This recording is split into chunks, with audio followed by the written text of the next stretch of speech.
Deməli, əbobla bağlı belə bir suala baxırıq. Deyir ki, x plus 4 ilə 3x plus 25-in əbobu bizə x plus 4 verirsə, x-in natural qiymətlərinin sayını tapın. Əvvəla belə bir məntiq yürütsək, əgər x plus 4 ilə 3x plus 25-in əbobu x plus 4-ü verirsə, deməli x plus 4 elə 3x plus 25-in bölənidir.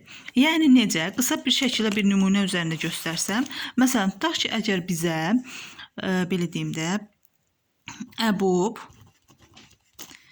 2 və 4 verilsəydi, burada əbob nə olardı? 2. Çünki 2 4-ün onsuz da bölənidir, ortaq olan 2-dir. Ona görə də kiçik olan elə əbob kimi götürülür. Deməli, elə 2 əbobdursa, deməli bu 2 4-ü nəymiş? Böləniymiş. Eyni misal da burada verilib. Sadəcə olaraq burada biraz x-lə, dəyişənlə verildiyinə görə çaşmamaq üçün nümunə üzərində göstərdim. Onda biz nə etməliyik? 3x plus 25-i bölməliyik x plus 4-ə. Bölürük x plus 4-ə. Bunu da necə bölə bilərsiniz?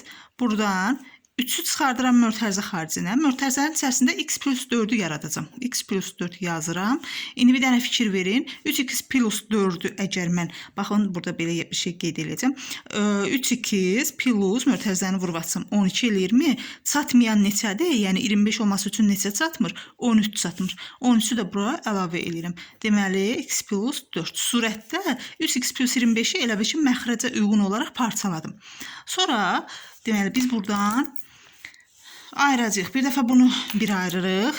3 vurulsun x plus 4 ilə x plus 4 üzərinə gəlsin 13 bölünsün x plus 4. Buradan x plus 4-lər gedəndə qalır 3 plus 13 bölək x plus 4. Buradan da bizə x plus 4-ün qiymətləri 13-ün bölənləridir.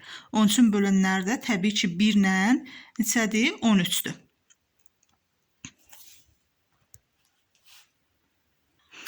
Bir dənə burada fikir versəz, x plus 4 1-ə bərabər olarsa, x-i natural tapırıq. 1 minus 4, x-ni alınır, mənfi 3 alınır.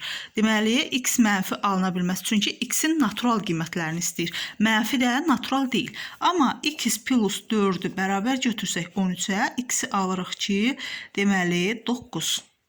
X-in natural qiymətlərinin sayını istəyir. Deməli, bizə də nə? Natural qiyməti var, o da 9-dur.